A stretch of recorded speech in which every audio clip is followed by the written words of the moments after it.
थोडक्यात तुम्हाला हेच दाखवायचं आहे की जमीन पड राहिली की तिची अवस्था बघा होते. सगळा पाला पाचोळा, बॉटल, प्लॅस्टिक. कोकणातील असेच नवीन व्हिडिओ पाहण्यासाठी चॅनलवरती तुम्ही नवीन असाल तर चॅनलला सबस्क्राईब करून बाजूची बेल आयकॉन प्रेस करा, जेणेकरून असेच नवीन व्हिडिओ तुमच्यापर्यंत पोहोचतील. तर नमस्कार मित्रांनो, आज खूप दिवसांनी सूर्यदेवान दर्शन दिलं ना. गेली 10 ते 15 दिवस आपल्या संपूर्ण महाराष्ट्रात जो पाऊस पडतोय, कोकणात तर एवढा पाऊस पडतोय की ज्या दिवशी लोकांची पेरणीची कामं होती तेव्हा या पावसाने ऐन टाईम येऊन सगळ्यांचा गोंधळ उडवून टाकला आहे. आणि जेव्हा आता पावसाची गरज आहे तेव्हा हा पाऊस गेला आहे. म्हणजे इकडे बघा किती ऊन सोडलं आहे बघा. आणि आता हळूहळू शेतकरी सगळे मळ्यामध्ये उतरत आहेत. अचानक पाऊस पडल्यामुळे काय काय ठिकाणी हे कोपऱ्यांचं नुकसान झालेलं आहे ते पण आपण या व्हिडिओच्या माध्यमातून बघणार आहोत. आणि आता बघूया तिथे टिलरचं काम चालू आहे. गेली 10 ते 15 दिवस एवढा पाऊस पडतोय ना, सगळा जो कचरा आहे ना तो शेतात येऊन पडला आहे. या ठिकाणी बॉटल पण आहेत, काच सामानसुद्धा आहे, त्याच्यामुळे जपून पाय टाकायला पाहिजे. आणि इकडे बघा हे अशी अक्षरशः आता कोकणामध्ये ना लोकांनी शेती करण्याचं सोडून दिलेलं आहे.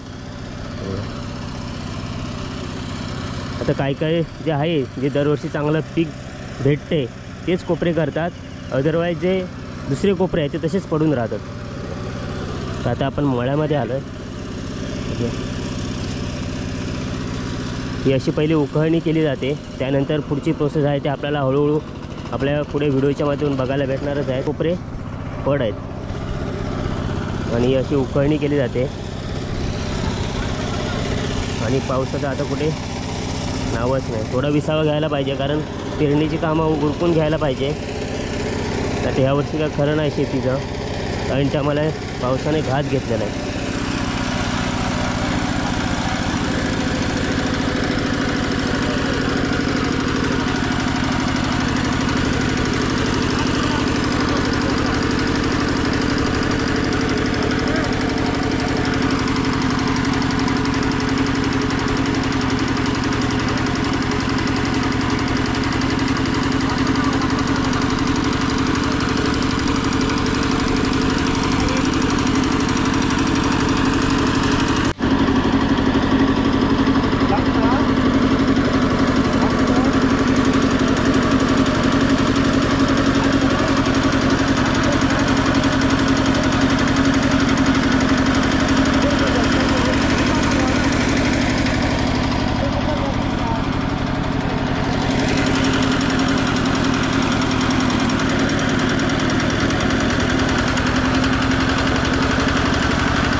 मेरे पण लावचे लागतात, कारण पाणी ठोकायचं असत.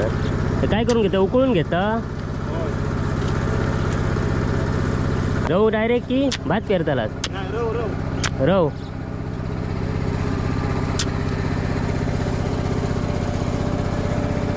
ह्याच्यात पेरतालास ना. हे 2 कोपऱ्यात आता रव पेरते रे. किती दिवसात येतो तो वरती? 4 दिवसात 21 दिवस पुरे जाऊ. 21 दिवस पुरे जाऊ रवा. पाखरांका सांभाळू काय आधी. हे 2 कोपऱ्यात ना उकळणी झाल्यानंतर रव पेरले जातलो. आणि रव पेरल्यानंतर 4 दिवसात थोडंसं दिसायला लागलो ना की पाखरांपासून सावधान राहावं काय, नाही तर ते सगळ्याचा भात ते घेऊन जातले आणि त्याच्यामुळे रवात काय गावाचं नाही. ते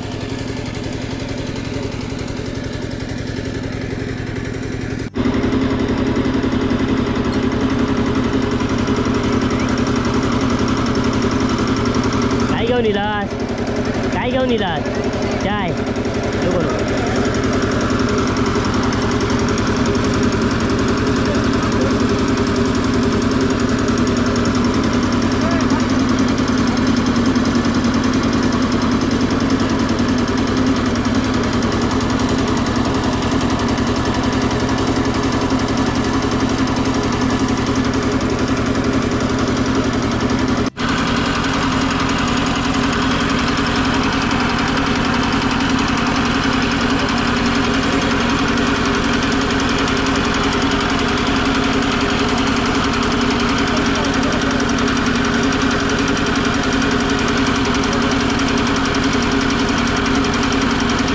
तर मित्रांनो, थोडा मळ्यातला सुद्धा फेरफटका मारून येऊया, बघूया कुठे पाणी साचलं आहे, सध्याची परिस्थिती काय आहे कारण खूप जणांनी शेती सोडल्यामुळे ते सगळे कोपरे ना पडच राहिले आहेत.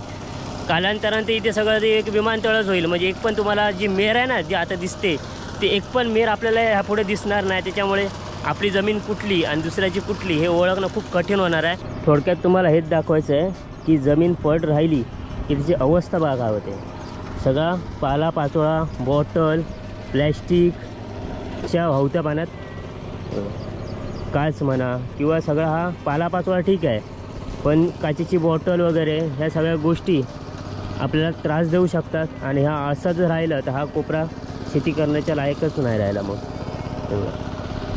हा सगळा जो डोंगराळ भागावरून जे पाणी येतं ना ते इथून थेट शेतामधून खाली जातं. त्याच्यामुळे ही पायवाट पण आता पायवाट राहिली नाही. आणि आता आपण खाली शेतात जाऊन येऊया.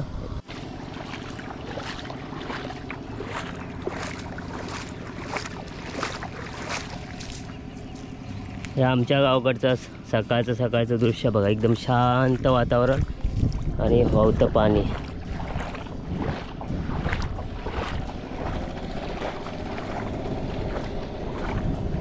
सध्या कोपरे करतायत ना म्हणून आपल्याला असं शिस्तीत कोपरे दिसत आहेत. कालांतर हे काहीच दिसणार नाही जेव्हा माणूस एकदा शेती सोडेल. मित्रांनो, एकदा रेशन दुकान बंद झालं ना की सगळेजण आपोआप बरोबर मळ्यामध्ये उतरणार. कारण काही जणांना जमत नाही, त्यांची घरातली सगळी मुंबईला असतील आणि वडीलधारी माणसं गावी असेल तर त्याने एकट्यालाही शेती करणं शक्य नाही होणार आहे. पण सध्या रेशन दुकान चालू आहे म्हणून सध्या आपल्या गावातल्या माणसाचं जीवन चालू आहे. जर एकदा रेशन दुकान बंद झालं की सगळे बरोबर शेतामध्ये उतरतील. आणि त्याचबरोबर असे आमच्या गावामध्ये तरी बऱ्याच लोकांनी शेती सोडलेली आहे. आता काय करतात, आपली शेती सोडून देतात आणि जवळपास घराची दुसऱ्याची असेल ना तर ती जमीन करतात. म्हणजे कसं झालं आहे, आपलं असंच ठेवायचं आणि दुसऱ्याचं चालू ठेवायचं. म्हणजे आपली जी शेती जी पीक चांगली देते ना ती गेली आणि जिथे पीक भेटत नाही ते आपण तिथे नको तिथे आपण कष्ट आपले वाया घालवतो आहे.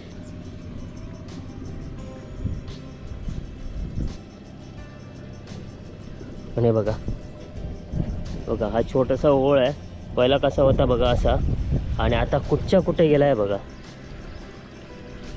म्हणजे सगळ्याचं सत्य नाही. इथे हे इथपर्यंत कोपरा होता, तो कोपरा आता गायब झाला बघा. सध्या अशा गोष्टी पण आपल्या कोकणामध्ये खूप घातक ठरतात. जिथे आपण शेती करायचो ना ती सगळी माती वाहून गेली. कालांतरानं तिथून जे टर्न मारतोय ना त्या कालांतरानं मला वाटतं हे इथून असा टर्न जाईल. म्हणजे हे सगळं परत मोठा व्हाळच होईल. मग हे सगळं घसरलं आहे. थोडक्यात तुम्हाला आता ना जेव्हा कोपरे पड राहतात ना तेव्हाची अवस्था बघा. ना मेर ना कोपरे. इथे पहिल्यांदा सगळी ना शेती करायचे, पण कालांतराने इथे आता ना क्रिकेट खेळायचं ग्राउंड झालं आहे. म्हणजे अशी अवस्था आपल्या कोकणामध्ये आहेत. आम्ही करतो शेती, इथेच आमची समोर शेती आहे. आणि आता आपण ना लिंगेश्वराच्या मंदिरामध्ये चाललो आहे. कारण ते एक असं ठिकाण आहे जिथे आपण भर पावसात आपलं जेवण करू शकतो. इकडची जमीन पड आहे, त्याचबरोबर हा इकडचा सगळा पट्टा आहे ना हा सगळा पड आहे. फक्त त्या ओहळाच्या त्या साईडला फक्त शेती करतात, बाकी हा सगळा पट्टा सगळा पड आहे. हो होय करतो.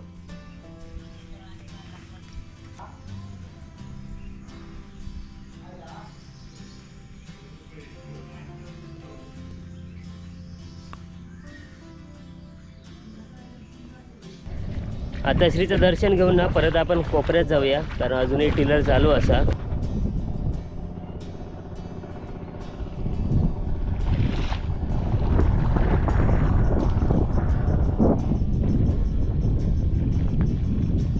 तर म्हणजे अशी कोपऱ्यात फिरायची मजा आहे ना ती काय वेगळीच असता.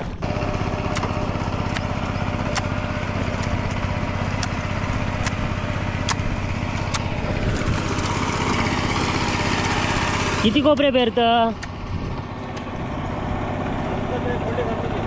हां, 2 कोपरे पेरायचे आहेत आणि हे बाकीचे उकळून ठेवत आहेत.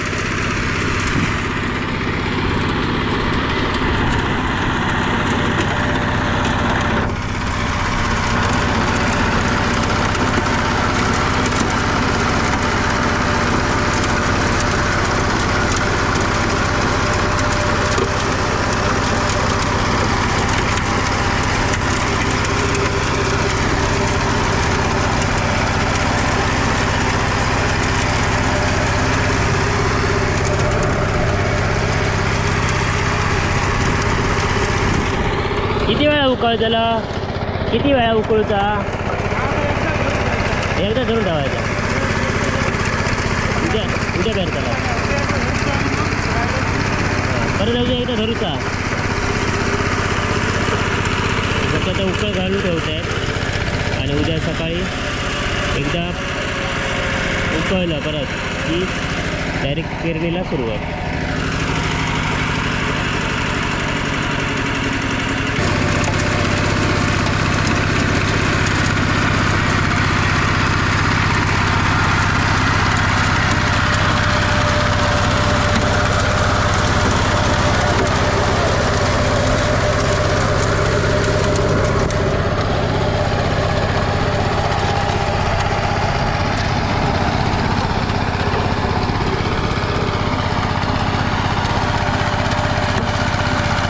तर म्हणजे आता काही शेतकरी उतरलेत, काही जण अजून बाकी आहेत कारण पावसाचा भरवसा नाही.